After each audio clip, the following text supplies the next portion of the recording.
Looking for a dress that fits every body type perfectly? Today, we are drafting this sophisticated wrap bodice design with a graceful aligned silhouette. It's the ultimate secret to looking effortlessly elegant at any event. Let's dive into the pattern. Okay, this time, I will start the tutorial by drafting the back pattern first.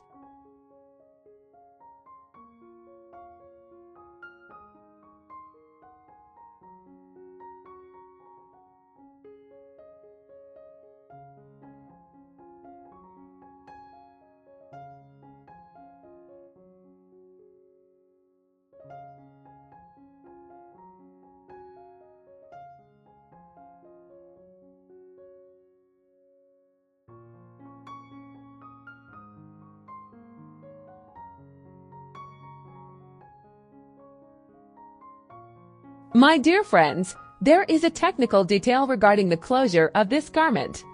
Depending on your comfort, you can design the zipper either in the center back or along the side seam.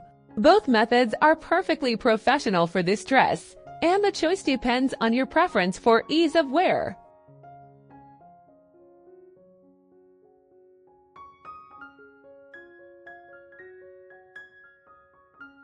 Now you have two choices for the back dart. You can sew this dart directly on the garment to define the waistline. Or, like me, you can transfer it to the side seam to keep the fabric's appearance at the back perfectly seamless and professional.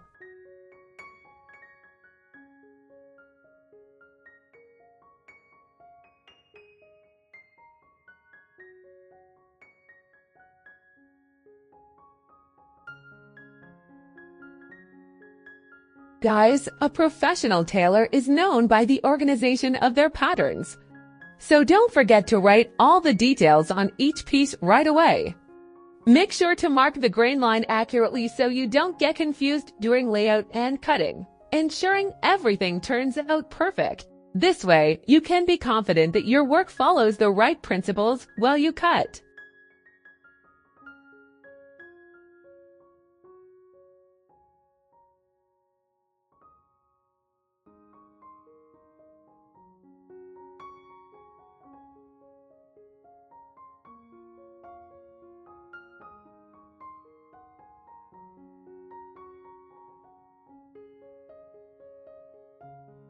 My talented friends, one very important point.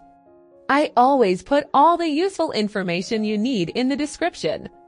Things like the best fabrics for each season, which occasions the dress is suited for, and even links to essential tutorial videos. So, creative tailors, make sure to check the description.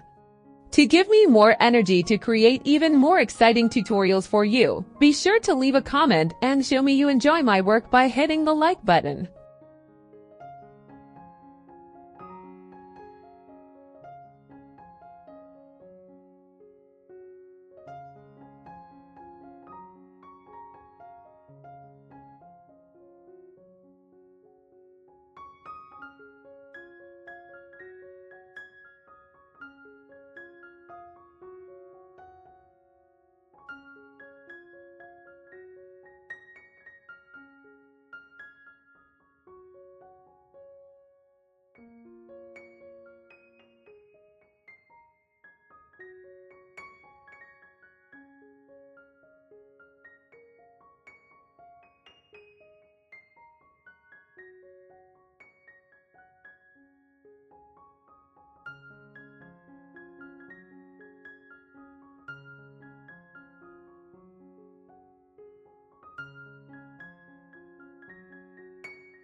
Creative minds, the best way to get the dress length exactly how you want it is to measure it on the person's body. But to make things easier for you, I always put the standard dress and sleeve lengths for the model in the description.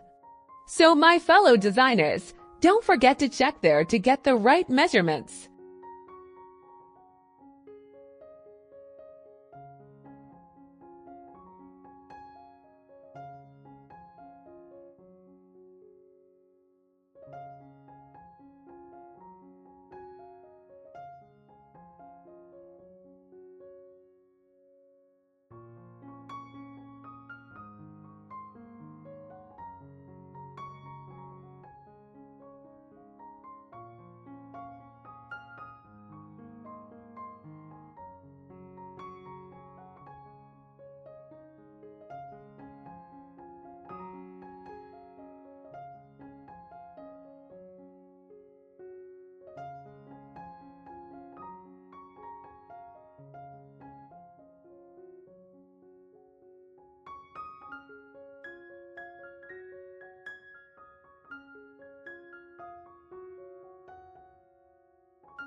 Guys, since this neckline is quite deep, I will close a 0.7 mm dart here to ensure a perfect fit without any gaping. If the neckline needs adjustment after closing the dart, I will redraw it to keep the line perfectly smooth and clean.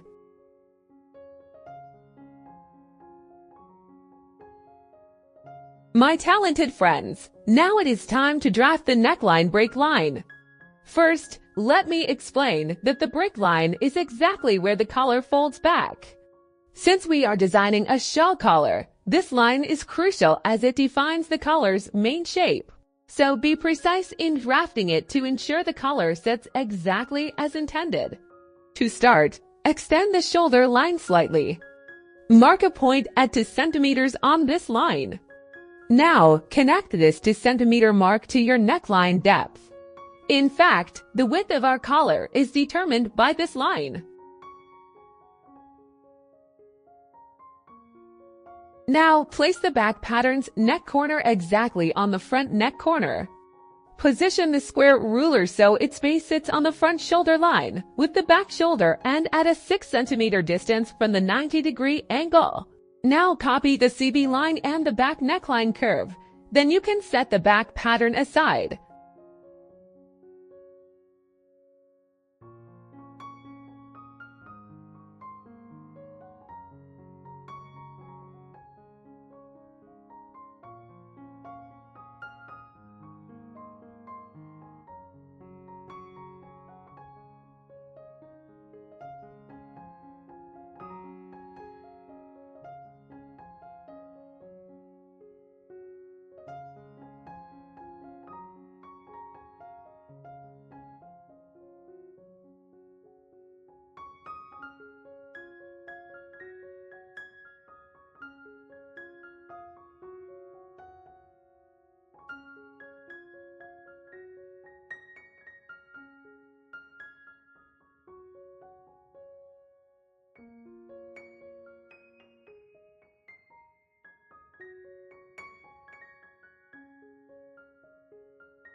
Now notice the model. As you can see, the collar width extends to the midpoint of the shoulder line at the top.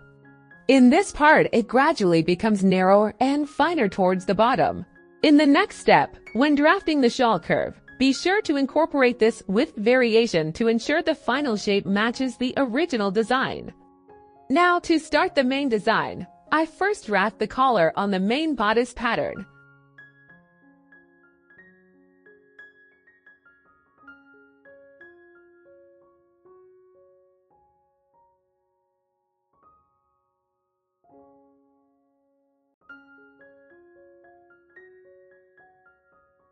At this stage, once the collar has found its proper shape, I fold the paper along the roll line.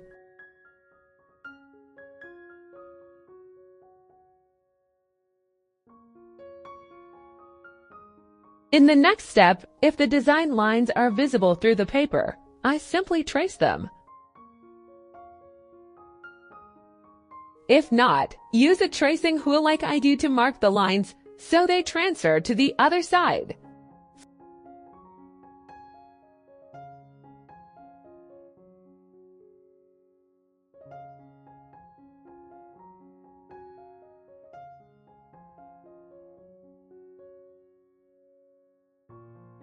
Finally, unfold the pattern and darken the traced marks to complete the collar design.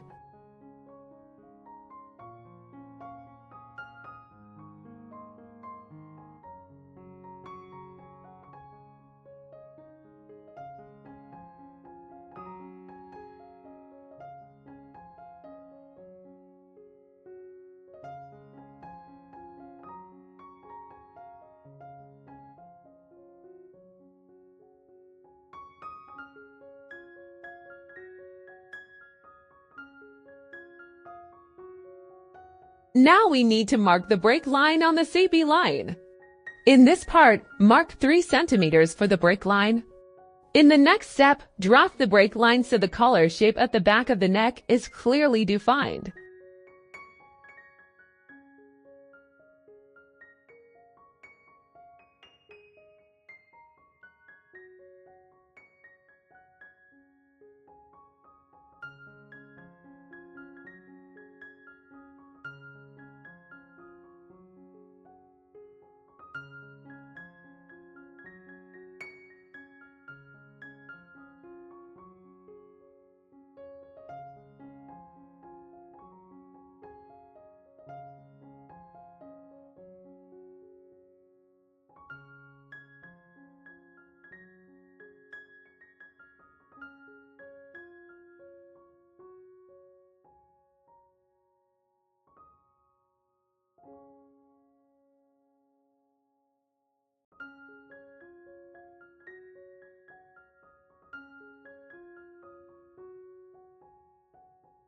Now, an important point, since this garment needs to be lined, I prefer to cut this part from the main fabric for the facing instead of using a separate piece. In this part, if you wish to have a separate facing, first mark for 6 centimeters on the shoulder line. In the next step, draft and definitely copy the facing based on this measurement to avoid any issues during sewing.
The gap that should exist in this area is between 3 to 5 centimeters.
In this part, to give the skirt a beautiful drape and shape, we create a space between 10 to 17 centimeters.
Now for the sleeve, first measure the armhole circumference on both the front and back patterns.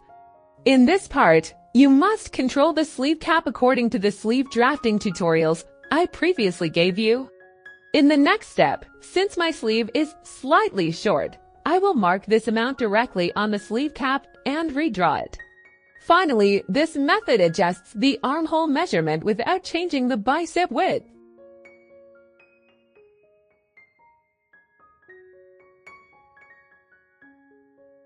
Then, I mark the sleeve length.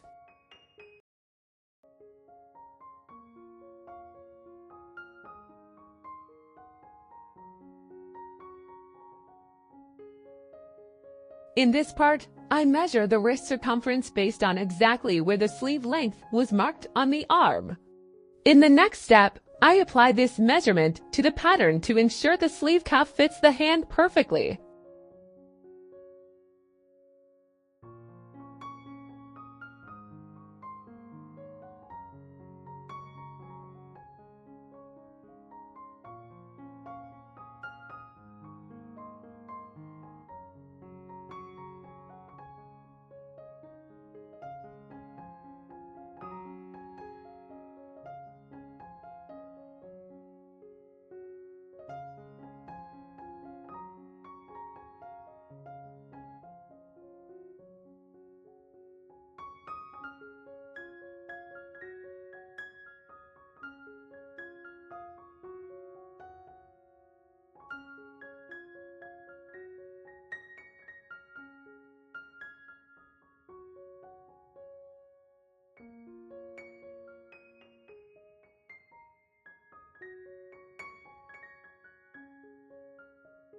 I am so happy you stayed with me until this moment and that we finished this attractive pattern together.